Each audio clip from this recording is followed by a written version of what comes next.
Right now, what up, world? According to Hip Hop Live on a Friday, man, we got Mickey Factz in the building. What's up, Mickey?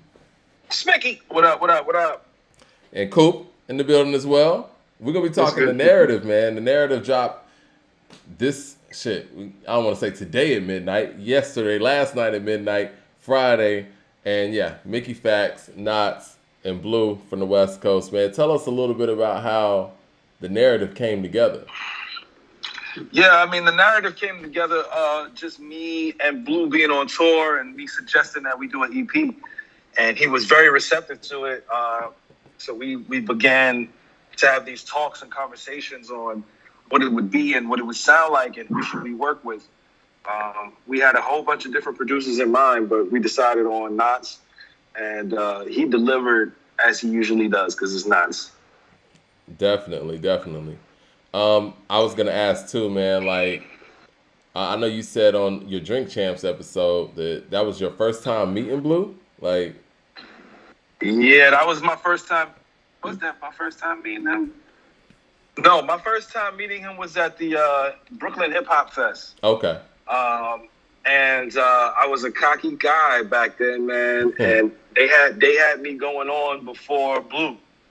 And I was like, man, I'm from New York. I'm from the Bronx. Y'all gotta have this guy from the West Coast go on before me. I ain't never heard of this nigga. Like, he gotta go on before me, man. And he went on before me. It wasn't no problem. He didn't have no issues. And then when I watched his show, I was like, oh, this dude is dope. Why did I do that? Right? And then I dove into Below the Heavens. And then the next time I met him was at the Double XL freshman. oh, that's dope. So that was before the freshman cover. Yeah, that was like June. We shot the cover like I want to say we shot that cover in October, November. Was that the first ever freshman cover? Second one. Okay. What was so the first one? What was the first one? Lupe, Oh, Joel okay. Ortiz, Crooked Eye. Yeah, that was. Oh yeah. Gotcha. Well, you said you had a question too, Ahmad. What's good? Yeah, I just wanted to know how many tracks did y'all actually record together for this project, because y'all only gave us 6. You know, we're in Atlanta, so a lot of the time when I'm riding listening to music, like, I'm stuck in traffic, so I ended up listening to the project like 3 times on the way home. Yeah, we only recorded 7 tracks for it. Okay. The other track was really, really crazy too, but we couldn't clear that Earth, Wind, and Fire sample, so we had to kind of, put it to the wayside. But we only recorded 7 records, from my understanding. I think Blue might have recorded 8 or 9, but I recorded 7. Okay. Well, go ahead. No. Go ahead, Mike. I was gonna say, man, with the fact y'all had 6 tracks, y'all covered a whole bunch of ground on the project. You know what I mean? Like, y'all talked about, yourselves, your upbringing, the political climate, everything that's going on in the world. Like, it seems like such a full project, and obviously with the quality that it is, you want more. I mean, are y'all thinking about giving us even more, or was it a conscious effort to just do 6? If it was up to me, I would have did 10. But I think, the budget only allotted us for 6. That's 1. And 2, I feel like at that moment, we didn't want to exhaust it too much. We didn't know how people would react to us both together. So we kind of just wanted to play it safe. But we'll probably do a deluxe version, which will turn it into an LP later on, most likely. Oh, perfect. Well, that's what I wanted to ask. I wanted to ask if y'all plan to do more work in the future together, because the pairing, to me, like, it came off really well. And Mike and I was talking behind the scenes about how Nottz is really underrated as a producer. And so I was just wondering if there was, like, possible future stuff in the works, like between y'all, because the pairing came together surprisingly well. And Mike and I were even talking, like, we learned a lot about Blue on this project in a very, like, short amount of time. Yeah, I wouldn't mind doing another project with him, and I think he agrees to the same extent. I believe that if we did do something, it should be extended a little bit longer if we continue to do the narrative. I see a lot of people are feeling the same way you guys are in terms of the shortness of the project. It's interesting, right? Because a lot of projects now are short. Yeah. And we have 6 songs, but it's 20 minutes. But you know what? It's great though. You know what I'm saying? That's why we want more. You know what I mean? Yeah, I'm not mad at that. You know, this project, if you really listen to this project has, I want to say, 3 songs that have 2 verses on it. I mean, 3 verses on it. Yeah. And Rain, One, and Dark Souls have 3 verses on it. Yeah. And people don't do that anymore. You know what I'm saying? Like 3 verses I love it too. It's some MC shit. I love Dark Souls. Dark Souls was my favorite one on the project. I love Dark Souls. I was gonna ask y'all too about the speaking of the Rain or whatnot, like the features, like the Fashawn and you know what I'm saying, Asher Roth. Like how did y'all work out the features? Like how did that come together? Okay, so the first feature was Iman Omari. That was a Blue connect. Okay. Blue wanted to get Iman to sing on the record, and Iman laced that joint, stayed down. Yeah. Knocked it out the park for us. I think the second feature was Freedom. It was shout out to Tariana Bell for taking the bangers. I reached out to her manager. She's a big fan of what me and Blue does, so she jumped on, sang, and did some poetry at the end. And Coda's a real good friend of mine. I toured with him in LA with Lupe. So that was a situation where, we were destined to make a record happen. Asher Roth, he wasn't originally supposed to be on that record. It was supposed to be Busta Rhymes, and then it was supposed to be Common. But their schedules were just way too crazy, and I couldn't get either of them to do that. Then King Los couldn't do it either. So I'm glad that Asher pulled. Oh, Wale as well. I tried to get Wale on that record as well. Nobody kind of pulled up, and instead of Asher did it. Asher knocked it off the park. It sounds like y'all got some features for the deluxe too. Yeah, I was about to say that was a heavy hitter list of people that you just listed that you reached out to that didn't have the time. Yeah. I mean, I try to hit people that are. Hold on for 1 second. Is that I had Whiting? Yeah, I had I try to reach out to people that are fans of myself and vice versa, and try to stack. I try to stat pad the feature list all the time. Oswald Benjamin was a guy that I was glad jumped on the record, and Fashawn was someone who I've been trying to get something done with Fashawn for a long time now. You know what I'm saying? He killed it too. He did that. He bodied that chorus. Yeah. Sorry, the Kid. Initially, it was only supposed to be El Hay on the record. And then El Hay took forever to do the chorus. So I reached out to Sari, and Sari was only supposed to do the chorus, but me and Sari always have these conversations about how people only reach out to him for choruses and never for his rapping ability. So I told him, you know what, why don't you rap on this joint? So he rapped on it. And he sang. He did a chorus. His chorus was the original chorus. And then maybe like right before we was about to turn the album in, El Hay sends his chorus in. And it was like, okay, now we have 2 choruses. What do we do? And I made the decision to put what's the name's chorus at the end. Sari's chorus at the end, which I love his chorus. I love his chorus as much as I love El Hay's chorus, and I think it works well with the song. Man, y'all made all of that space and time work and all those collaborations work, and like I said, you and Blue sound great together. I mean, I would love to hear more. And I know, you guys haven't really made records together before this, have you? Yeah. He's on the Achievement. He's on Masterpiece, and I'm on Titans in the Flesh. The joint that he did with Nottz. So y'all have made Okay. I got some other stuff that I did for him, but I don't know when he's gonna put that stuff out. I have no clue. So y'all are used to working with each other. It's just the first time that we're hearing it in an EP format. Right. Because you can hear the chemistry. Yeah, you can hear it. Word. But yeah, we're looking forward to even more on that. And for y'all out there, man, who's streaming new music today, you gotta be on the narrative.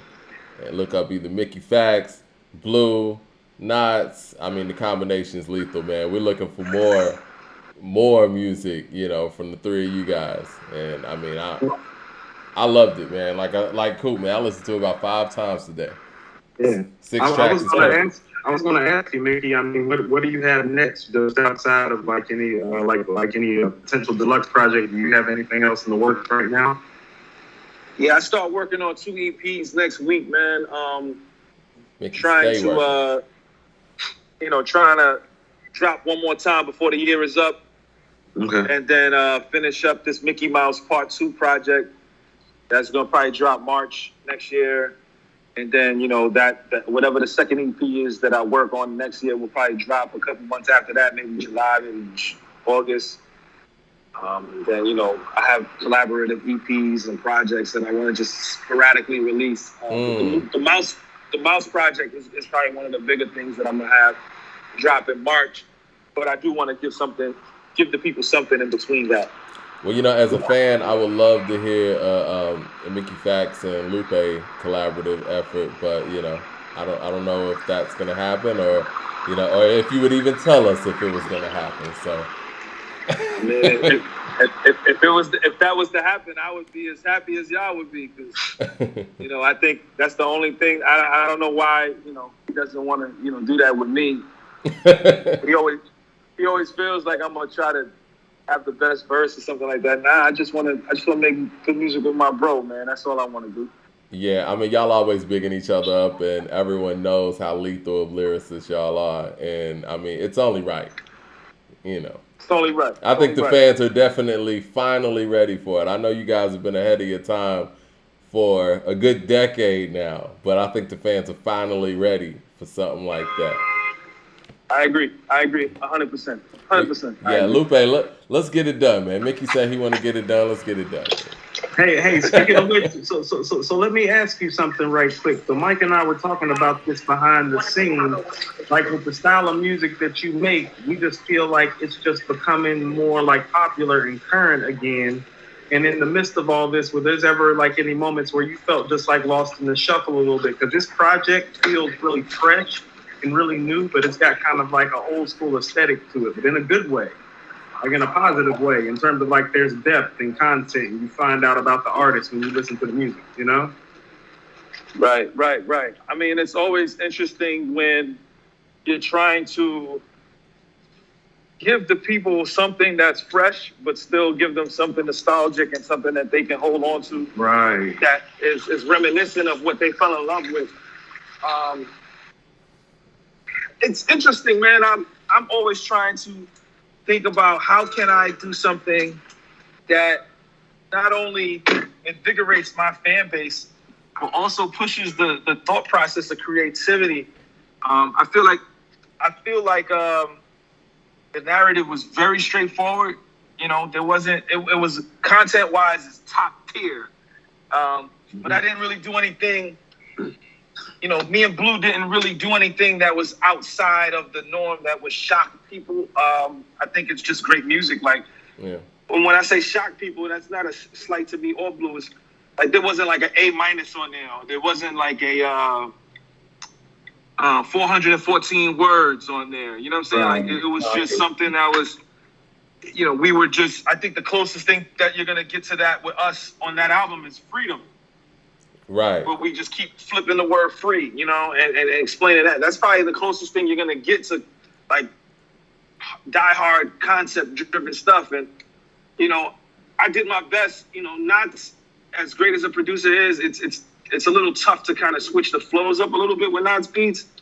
I tried, but I feel like, we are still in a new era of hip-hop. And, moving forward, I do want to do things that are, I don't want to say conforming to how people rap today, but I do want to, make hip hop and music that's exciting for the people to groove to vibe to, as well as give them extreme top tier content and lyricism. Like there's a balance that I'm still trying to figure out in terms of sound, content, and lyricism that's digestible for everyone. It's a balance, but I'm working on it, and we'll see what happens, in the next couple of projects. Well, I know you're a real busy man. I don't want to hold on to you too long, but before you get up out of here, man, you mentioned the A- song.